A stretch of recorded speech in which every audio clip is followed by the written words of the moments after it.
Good evening. Good evening.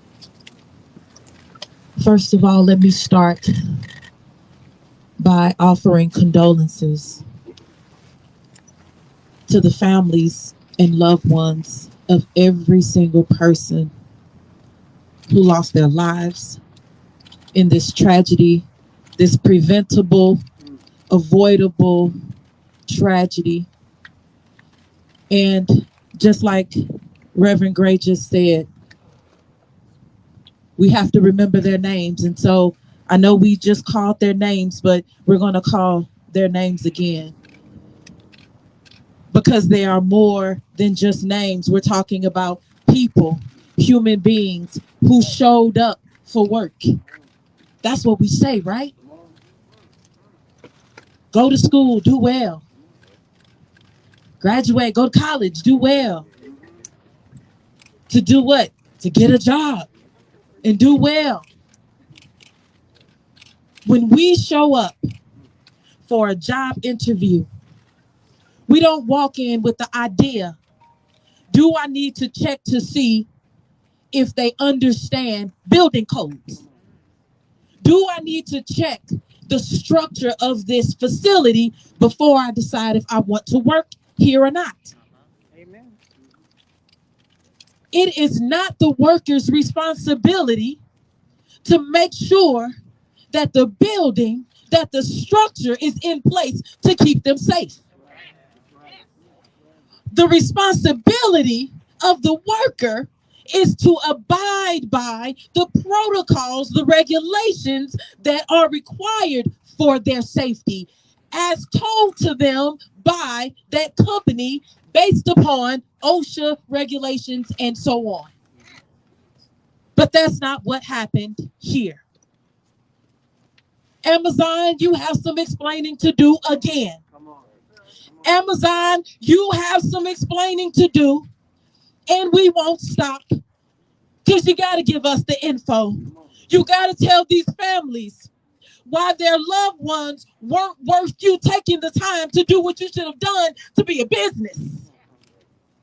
You have to explain to these family members and loved ones why you were too busy making profits. So busy making profits that you didn't have time for the people. It's the people who cause you to make the profits. And you cared for them not. And so, we offer our condolences from our office, from Congresswoman Bush in our office from Missouri's First. And we also say that us speaking out about this and not letting this go will save another life, even though that should not be our work. Let me be clear. It's not our work to do that. Amazon signed up to have workers in their facilities. They signed up. So the worker protections shouldn't be something that we're begging for.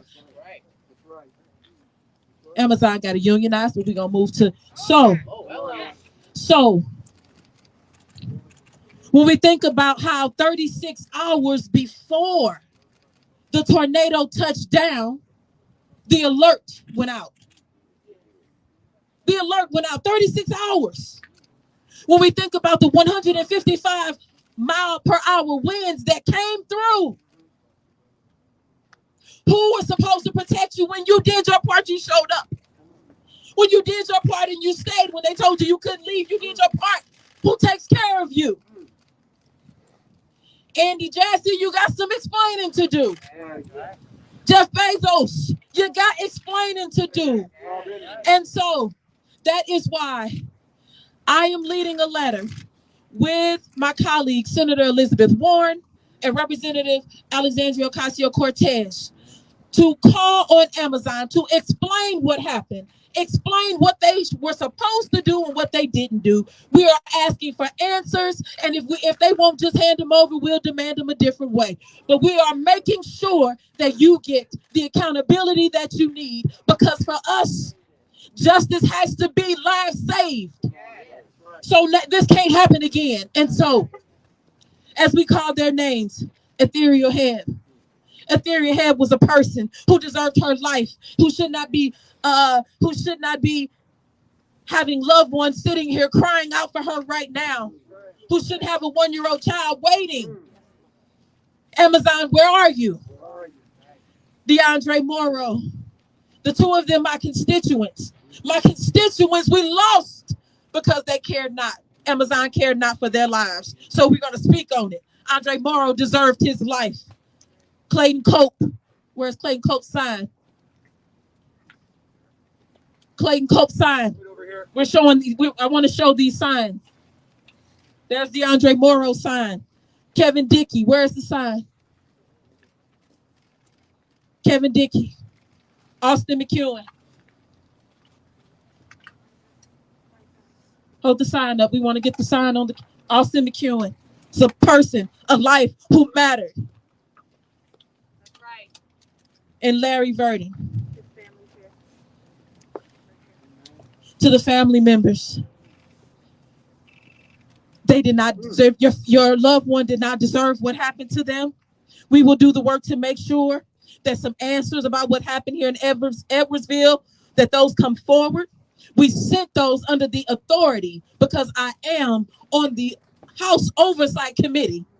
So we're sending it under the authority of this of me being a member of this committee. People are not dispensable. People are worth more than profits. Amazon's profits should never come at the cost of people's lives, their safety or their health. This is not the cost of doing business. This is the cost of making profits and not caring about a loving humanity. And so we come against that. So our condolences to you, and we stand with you, and we'll fight for you. Thank you. We know Congresswoman Bush to be a person of integrity in her word, and if she says she's going to do it, she's going to do it. So Amazon, you need to know that we're sending our best. Amazon needs to know we're sending our best. Before the next song, let's be clear, little or no training. This year, Illinois is ranked 6th in the nation for tornado frequency and as high as 4th in previous periods. Amazon workers are reporting they receive little or no adequate emergency training.